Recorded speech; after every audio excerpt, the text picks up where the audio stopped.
भूतों की तलाश हमें लेकर पहुंची पश्चिम बंगाल के कर्सियांग कस्बे में, जहां स्थानीय लोगों के मुताबिक एक हेडलेस बॉय के भूत ने हजारों जिंदगियों की बलि ली है। एक ऐसी जगह जहां बिल्ली के रास्ता काट जाने का अंजाम बड़ा भयानक होता है। सच्चाई जानने के लिए जब हम ब्रिटिश काल में बने विक्टोरिया स्कूल पहुंचे तो वहां के प्रिंसिपल ने हमें कुछ रोंगटे खड़े कर देने वाले किस्से सुनाए। तभी वहां एक बच्चे ने कहा, हेडमास्टर पॉल के साथ हम चल पड़े ठीक उसी जगह की तरफ जहां उस हेडलेस बॉय को देखने का दावा इस स्कूल के एक स्टूडेंट ने किया था।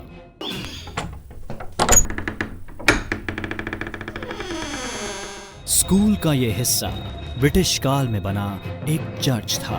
आजादी के बाद इस चर्च से जीसस का क्रॉस हटा दिया गया।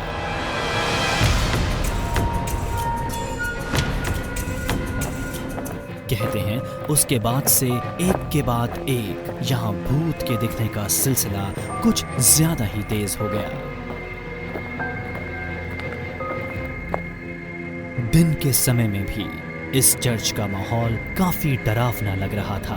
ये बात और है कि अब इसका इस्तेमाल एग्जामिनेशन हॉल के तौर पर किया जाता है। वैसे हमारे टीम की परीक्षा तो अभी बाकी थी। विक्टोरिया बॉयज स्कूल से निकलकर हम आ पहुंचे डाउहिल गर्ल्स स्कूल के सामने। 19वीं सदी में बनकर तैयार हुए इस स्कूल के आसपास भी उस हेडलेस बॉय का आतंक छाया रहता है। कुछ लोग तो स्कूल के सामने की सड़क को डेड रोड कहते हैं। इस जगह तक हमें लेकर गए सुबोध, जो कर्सियांग में एक दुकान चलाते हैं। हाँ, जैसे ये रोड का कोई कहानी लोकल लोग जब बोलते हैं, वो बोलते हैं कि किसी का आवाज़ आते है पीछे से। सर कटा हुआ छोटा सा बच्चा इस जंगल की तरफ भाग जाते हैं। डाउहिल गर्ल्स स्कूल के साथ लगा जंगल भी अपने आप में कई हॉन्टेड कहानियों को समेटे हुए है। ये वही जगह है जहां वो सो कॉल्ड भूत लोगों को अपना शिकार बना चुका है। जो बच्चा जब दिखता है यहाँ से तो लोग बोलते हैं बच्चे जंगल के तरफ जाती है, और जिसको वो दिखता है वो हमेशा वो बच्चा उसको रात में भी दिखता है या दिन में भी दिखता है। कहते हैं उस हेडलेस बॉय का भूत अपने शिकार को मानसिक तौर पर बुरी तरह तोड़ कर रख देता है।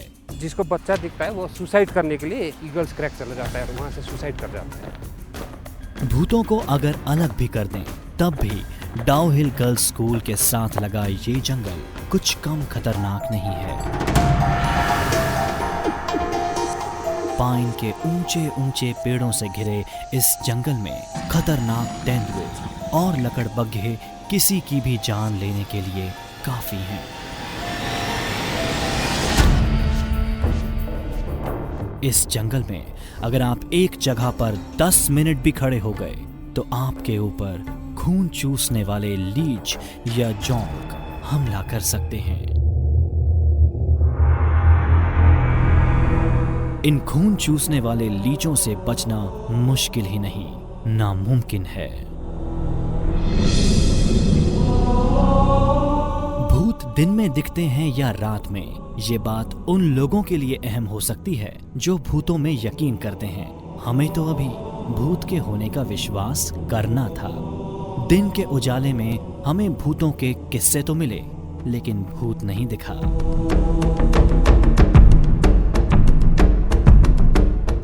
ऐसे में इस खूबसूरत इलाके को अपनी गिरफ्त में लेने वाले इस हेडलेस बॉय से मिलने के लिए हमने रात के अंधेरे में इन जगहों पर दोबारा आने का फैसला किया।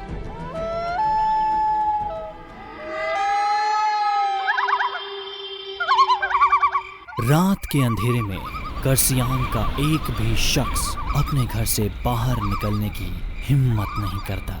पूरी दुनिया में जिस बिल्ली को अब शकुन की निशानी माना जाता है, वो बिल्ली भी यहाँ रात के वक्त बाहर निकलने से डरती है। लेकिन हम नहीं डरे, क्योंकि हम पर तो धुन सवार थी। डाउ हिल के उस भूत से मिलने की।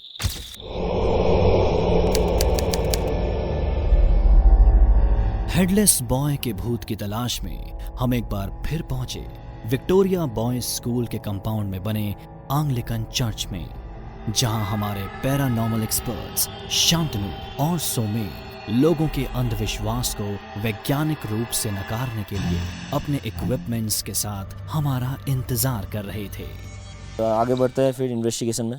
जैसे कि हम लोग एकदम विक्टोरिया बॉयज़ स्कूल के पीछे वाला चर्च के पीछे आ गए, तो काफ़ी सारा जो जितना एक्टिविटीज़ होता है यहाँ पे होता है, मतलब लोगों का कहना है यहाँ का। हमारे पैरानॉर्मल एक्सपर्ट्स ने एंग्लिकन चर्च कंपाउंड में अपनी तलाश शुरू की। जैसे कि यहाँ पे एक ही बत्ती दिखा रहा है, इसका मतलब यहाँ पे और कोई सोर्स नहीं है। काफी देर तक खोज के बाद भी हमारे हाथ कुछ खास नहीं आया। क्या कोई है यहाँ पे? मेरे सामने आइए। अगर कोई है यहाँ पे तो मेरे सामने आइए। ओके सोमन, चलो आगे देखते हैं। चलो आगे देखते हैं। यहाँ पे तो कोई भी सिग्नल नहीं मिला। जब चर्च के बाहर हमें कुछ नहीं मिला तो हमने चर्च से प्लेग्राउंड की तरफ जाने वाली सीढ़ियों की तरफ रुख किया। ये वही जगह थी जहां हेडलेस बॉय को देखने की बात हमें स्कूल के एक बच्चे ने बताई थी। अभी हम सीढ़ियों से पूरी तरह नीचे भी नहीं उतरे थे कि तभी हमारे K2 मीटर पर कुछ हलचल हुई। इंडिकेट कर रहा है यहाँ पर, एक अभी एक्सपर्ट्स K2 मीटर पर हुई हरकत को समझ पाते कि तभी एक अलार्म सुनाई दिया। जला के दिखाइए। वहाँ पे इसका आवाज़ आया। साउंड किसका मिला? बिम्बेडियर बज रहा है वहाँ पे। ये मोशन डिटेक्टर का अलार्म था, वो डिवाइस जिसे हमारे एक्सपर्ट्स ने किसी पैरानॉर्मल मूवमेंट को भांपने के लिए लगाया था। आवाज सुनकर हम फौरन उस दिशा की ओर भागे। हो गया, यहाँ पे तो ऐसे ही है ये। क्या कोई है हमारे साथ यहाँ पर? अरे देखो, वो ओवल था। मोशन डिटेक्टर के पास हमें कोई नहीं मिला, तो फिर ये अलार्म आखिर बजा कैसे? सोमेन, तो मुझे क्या लगता है तुम्हें, तो ये बिम्बेडियर कैसे बजा? मतलब अचानक ये जलने के बाद ही ये बज गया। हाँ, हमने तो वहाँ पर कुछ फ्लक्चुएशन मिल रहा था, तभी साउंड हो गया। क्या सचमुच वहाँ कोई एनर्जी थी जिसकी मूवमेंट की वजह से ये अलार्म एक्टिव हुआ देखो, था? देखो वहाँ पर देखो। नहीं, एक चीज़ हो सकता है, कोई बर्ड भी मूव किया होगा। राइट, क्योंकि हम लोग जब वहाँ पे गए तो बाद में ये फ्लक्चुएशन नहीं मिला था। हमें बताया गया था कि ये इलाका चमगादड़ों से भरा हुआ है। ऐसे में मुमकिन था कि कोई चमगादड़ हमारे मोशन डिटेक्टर के सामने से गुजरा हो। तो ये साबित नहीं करता है कि यहाँ से कोई शैडो बॉडी पास किया, ये तो साबित नहीं करता। ये साबित नहीं कर सकता, इतना काफ़ी नहीं है जिसके चलते ये अलार्म बज उठा हो। कम से कम हमारे एक्सपर्ट्स का तो यही मानना था। पैरानॉर्मल एक्टिविटी जो क्लेम किया गया, ऐसा तो कुछ नहीं मिला हमको। तो चलो नेक्स्ट डाउनहिल रोड पर देखते हैं। वहाँ पर न्यूज़ नेशन की टीम है, तो वो लोग को कितना मदद हम कर सकते हैं इसके बारे में। चल के देखते हैं। ओके चलो। देखा?